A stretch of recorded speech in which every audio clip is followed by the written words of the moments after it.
The reason this presentation came about, often I like to delve into some of the things and strategies that we're doing in my business. You will never see me get in front of this room or any of the individuals I bring in front of this room that's going to show you stuff. You will never see anybody give you things that is considered theory. Everything you'll learn is stuff that we're doing in our business and have been doing in our business. So you will never get a person up here talking about what they can do and they're not doing it themselves. That's the key to the education that we provide here. Today's presentation came about mastermind that I'm part of, and I actually learned this about 2.5 years ago. Mastermind that I'm a part of in Florida. And the guy who actually taught this presentation was a part of that mastermind, and it was a concept when it came to how to work or change the mindset of individuals that you're working with who have a property to sell, who you're trying to reach out to. And that's what the purpose of this actual presentation is. It is called Voicemails That Closes More Deals. I have a question for you. What makes your business better than the person beside you? Anyone? Raise your hand up. Don. Your personal approach. Personal approach. Anyone else? Your what? Dejan. Relationship you build. Relationship you build. Your marketing. Gary, your marketing. Excellent. Anyone else? Your work ethics. Quality of your product or service that you offer. The quality of the product and service that you offer. One more. Your reputation. Excellent. Communication. All of those are great answers. But the key is the fact that you have to be that person who needs that other person in order for you to make the connection. You can't buy a house from yourself, sell it to yourself, and flip it to yourself and make money. You need that involvement. And that's the key to today's presentation. How to keep that involvement and how to make it grow so it's success for you. Fact, 85% of all of the deals that you get, regardless if you're a wholesaler, rehabber, buy and hold investor, commercial investor, 85% of those deals that you get will come from the follow-up. Only 15% of the deals will come from the initial contact. So if you're not following up, or if you don't have a process in place to do so, you are leaving a huge amount of money on the table. I didn't know I had that kind of power. Yes, sir. So keep that in mind. It's about the follow-up. Everything you do in this business revolves around the follow-up. There must be a system in place in order for you to get that deal once the person hangs up from you. I can't tell you how many deals I've gotten where they've come 2 months, 3 months, 6 months, 9 months down the road. Because I left that impression and I created a process in place that revolved around a follow-up closing system. How many of you guys have been to seminars, workshops, in the audience, and you hear all that stuff about books, strategies, processes, and so on, and so on, and so on. And then you get the CDs with the books, and processes, and marketing, and so on, and so on, and so on. Well, the process of learning revolves around 4 matters in your mindset. The unconscious incompetence. That's the newbie. That's the person who's learning, wanting to learn, not sure what to do, but they know they want to learn real estate investing because they heard there's a lot of money involved in the process. Then you get to the level where you have your conscious incompetence. Now you got a little bit knowledge beneath your belt. You're starting to feel yourself. Getting calls. Now you know what a good deal is, and you may have even closed one or two. But now that unconscious incompetence is now a conscious incompetence. Next, you got your chest sticking out because you're at the conscious competence. You've got multiple deals. You're out there winning, rolling, getting all these, making all this money, buying Mitsubishi's 3000 GTs. That's just a story of mine. I'm sorry, it's a problem joke. But you are out there knowing what you know and know that you are better. And then you become that expert. You're so good once you reach the unconscious competence stage. You're so good once you reach that stage, you can eat, sleep, and breathe and make money in real estate investing. I mean, you just know, and it just rolls off your mouth. What's to do next? When you get the deal, what's to do next? How to get in contact with labs? What to do next at the title company? What to do next? You know it all. Some experts say when you reach that 10,000 hour mark, you're at that unconscious competence level. Because now you are an expert, a master of your craft. 4 levels. We all have to go through them all. We all put on our pants, one leg at a time. Your greatest success will come from your ability to create your own breakthroughs. No one, I don't care who the mentor is, who the teacher is, who the coach is, no one can want you to be successful more than you.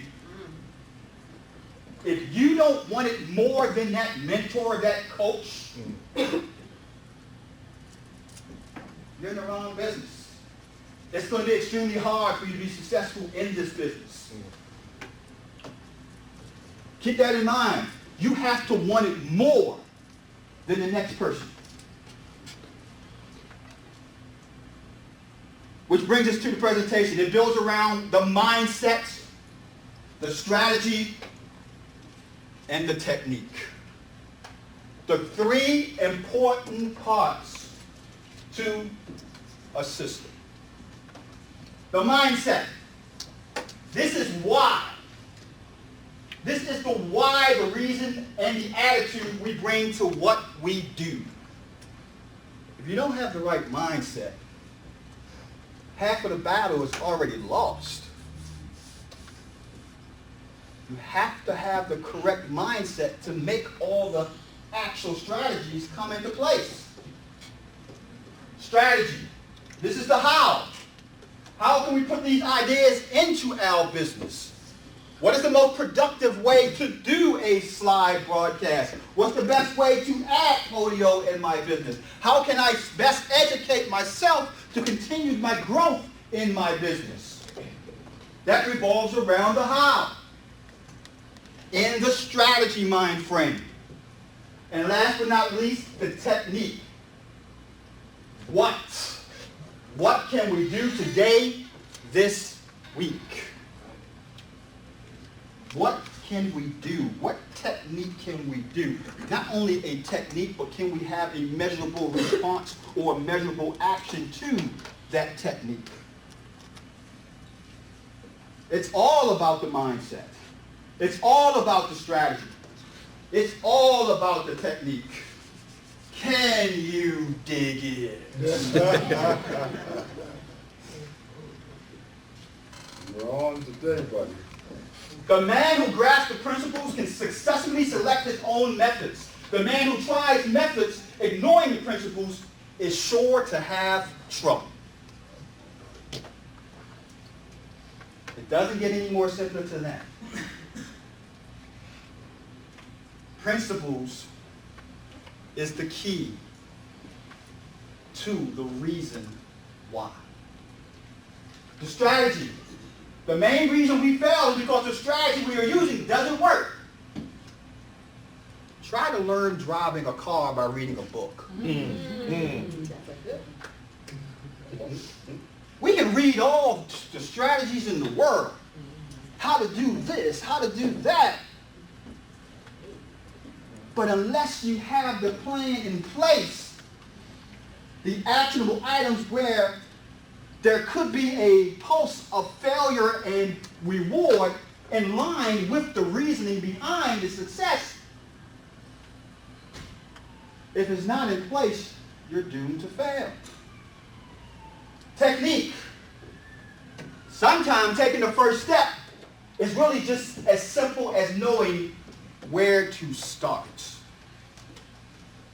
You go to seminars, you go to workshops, you go to different meetings, and it's like drinking out of a fire hose. I mean, you want to know this, and you want to know that, and you want this, and you want that, and it's just falling all out of your pockets. And you don't know which one you should pick up first, which one to add first, which one is going to make the difference, which one is going to take you across the finish line, which one is going to make you be the best that you can be in this real estate game. And that's what we're talking about when we want to gather the 85% mark. Has this ever happened to you? You get a call or you reach out to a seller. And all of a sudden, man, you feel like you're on your A game. You're not stuttering. You're talking to the seller. You know you got great rapport. You know that you're going to get this deal. But then all of a sudden, that first phone call was the only phone call you got. Now all you're getting is a bunch of busy signals. Or no one is returning your calls. So what do? You send them an email. Multiple emails. Hey, could you please call me back? I tried to reach you. I know you want to sell your house. Please call me back. I said I was going to get a deal before Christmas, and I need a deal. Please call me back. Exactly. You want that phone answer. You're just hungry. You're ready. You know that if you can get that answer, you can get that phone answer with the rapport you gain with that person, with the actual knowledge you have, you know that you can make the deal happen. But just as quickly as the phone call came, poof, it went away. And you just shaking your head. Real estate don't work. That's a bunch of bull. Clifton didn't buy any houses. He made that up. Adrian, the boarding house, he ain't got a boarding house, he got a crack house.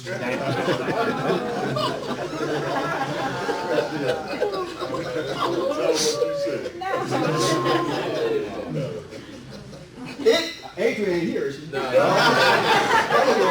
going to tell her. I didn't. The point I'm trying to make is, it's going to be a lot of those poof, and it's gone days. The question is, how can you bring it back home? Most real estate investors leave the exact same message with the exact recurring theme. Please call me back. Please. I told my wife I was going to do real estate investing, and she laughed at me. And I may be going through a divorce soon. Please call me back. Sorry about that. When you say please call me back, all you're doing is passing the baton of control over from yourself to the seller. That seller is now controlling your total mindset. Your day, the information that you have each day, you're sitting on pens, you're walking around hoping that the seller is going to call you back, which you know, if you get the deal, real estate works. We're going to talk about how you cannot pass that baton, but always remain in control of those deals. We hand the responsibility over to the next time we speak to the person we are leaving the message for. That's what happens when we say, please call me back. You're giving them total control of the process. Another example. When you have a seller on the phone and you want to see that property, and how many of you can relate to this? I want you to raise your hand. What time tomorrow? Better yet, Mr. Jackson, what time can I come see your property? How many of you ever said that to a seller? You gave up control. It's not, when can I come see your property? It's Mr. Jackson, what time works best for you today? Between 3 and 5. What time works best for you tomorrow?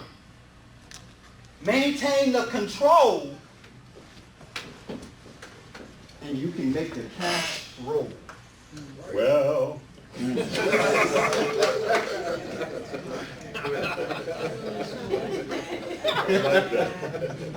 Say it, brother. I'll say it again. Go ahead. Maintain the control, and you can make the cash roll. All right. That's the key to negotiation. We're going to get into some real deep neuro-linguistic programming stuff here. The mindset and the interlope area of the deal. When you do that, you really leave yourself with only 2 options. Please call me. What are the 2 options? 1, you pretend that you didn't leave the seller with 2 to 3 messages already, and you completely ignore the fact that the seller ignored you. Option number 1. Number 2, you could mention the fact that you left several calls. You feel like a fool. Because now you're chasing them down and saying, you don't like me? Why didn't you call me back? If you break the word responsibility down, it literally means response-able. You see, I want to be the one in the charge of what happens next. I don't want to be the one that has to succumb to that seller's wish and whim. Because why? Because now the tables has been reversed and the seller will get a deal that you don't really want to do. If you want something different, you got to do something different. I'm going to say that one again. If you want something different, you got to do something different. Every investor out there is leaving that, please give me a call. Please call me back. We miss you.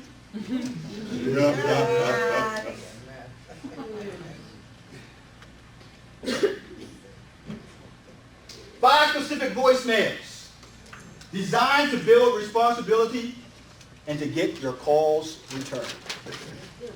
That's what we're talking about today. You got to separate yourself from every other salesperson out there filling their inbox. And you better believe it, Mr. Real Estate Investor, Mr. Buy and Hold Investor, Mr. Property Manager, you better believe that you are a salesperson.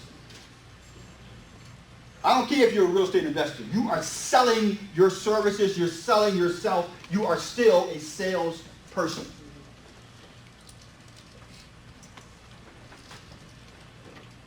The magic phrase. Here we go. Don't worry about calling me back. I'll try again on tomorrow. If that doesn't work, or if you'd like to talk before then, my number is 555. I'm in control.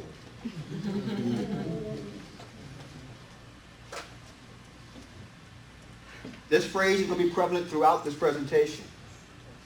This is only number one of a number of sequences that we're doing in this process. This is the voice message. This is the script. Don't worry about calling me back. I'll try again on tomorrow, or whatever day you want to put in there.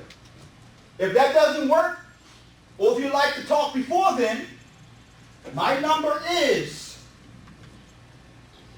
fill in the blank. What we're doing here is we're separating ourselves from the competition, from the norm. We're maintaining control of the conversation. We're bringing that person to the mindset of something is different here. And it's going to come clearer when we go further down. What are some of the reasons sellers don't call you back? Anyway, they get busy. They're hesitant. They're not sure whether or not they want to go through with the deal. What else? Anyone? They lose interest. They don't like you because you call it too much. They don't like you They might not like You the call way it you too much. because you're calling too much. What else? I said they might not like the way you approach. They may not like the way you approach them. They feel overwhelmed because there's so many other people calling them. They feel overwhelmed, lost, and wondering, man, I didn't expect this. Excellent answer. The main reason most sellers don't call you back is because you sound like everybody else. The seller who will call you back has made up the mind that they need to sell. You, as a real estate investor, will never convince a seller to sell you their house. So don't think you have magic powers that your words will make a seller just jump up and down and say, I'm going to give Clifton my house because he sounds like Barry White. Sure, you're right.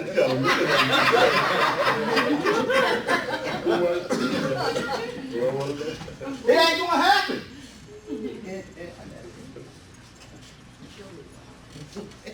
You will never convince the seller to sell their house. You can only convince the seller to sell their house to you.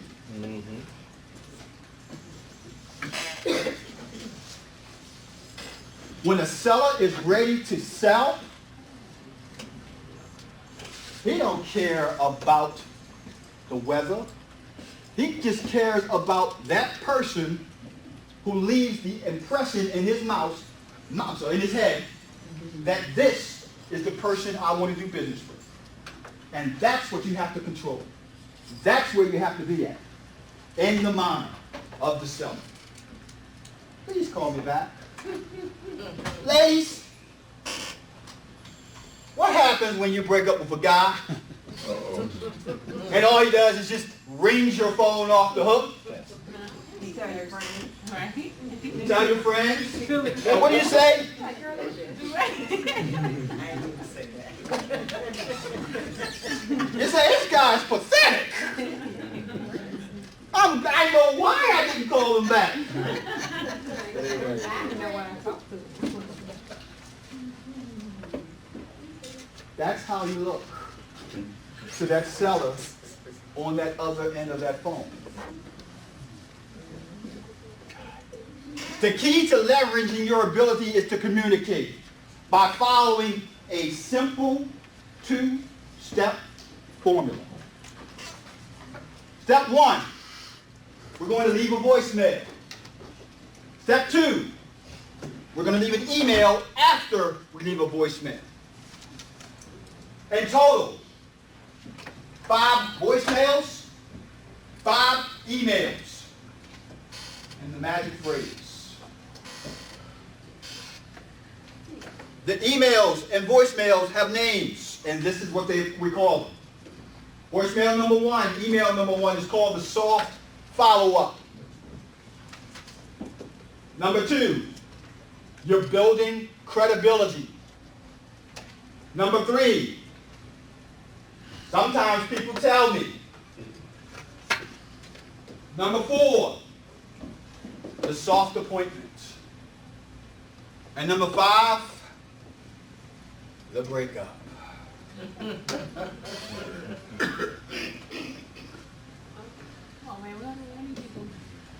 The soft follow-up. The magic phrase. Don't worry about calling me back. I'll try again on Thursday. If that doesn't work, or if you'd like to talk before then, my number is yada, yada, yada.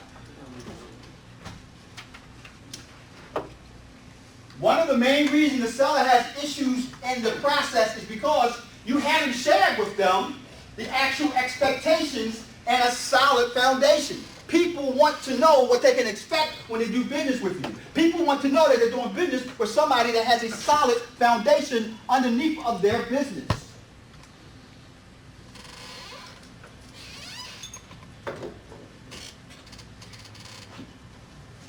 By doing this, you're communicating with the seller how you do business. I am the man you want to work with because I'm going to treat you like you want to be treated. The second magic phrase. I'll also send you a quick email. Sometimes that's an easier way to connect. I'm sure between the two of us, we will connect soon. It's powerful. This follow-up sequence, you can automate so that your VA can do it. That's right. You can automate it so that the autoresponder sequence can do it. You can automate it so that you can do it. The soft sell, the subject line, that was the voicemail. Now here's the email. Here's the subject line to the email. Just left you a voicemail.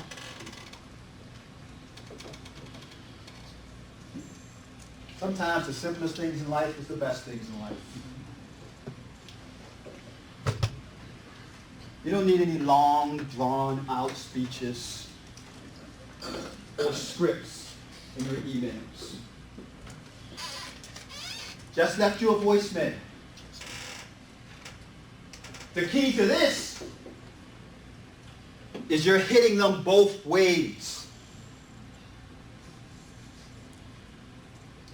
Twice the response in their minds. Don't worry about calling me back. I'll try again on Tuesday if that doesn't work. Or if you'd like to talk before then, my number is. And remember, your email is a reflection of your voicemail that you left. That's all we're talking about. The voicemail, then the email is a reflection of the voicemail with the addition of a subject line. Number two, the credibility builder. Voicemail number two. John, I promise I call you back at 9 o'clock. Don't worry about calling me back. I'll try again on Tuesday. If that doesn't work, or if you'd like to talk before then, my number is. You are building the fact that you are a person of your word. That your business is something that they can depend on like a watch.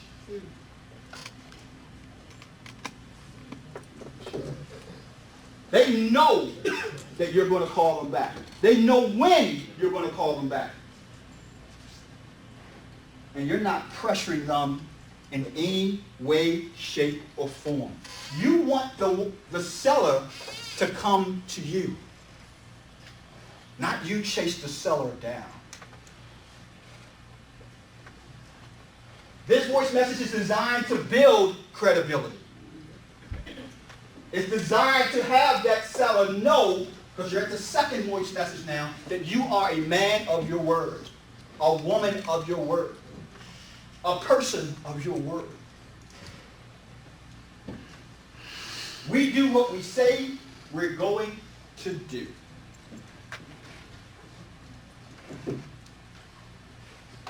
The subject line for the email. Just left you a voicemail. The building of credibility is a key to this process. The email is the exact same message that you left in the voicemail.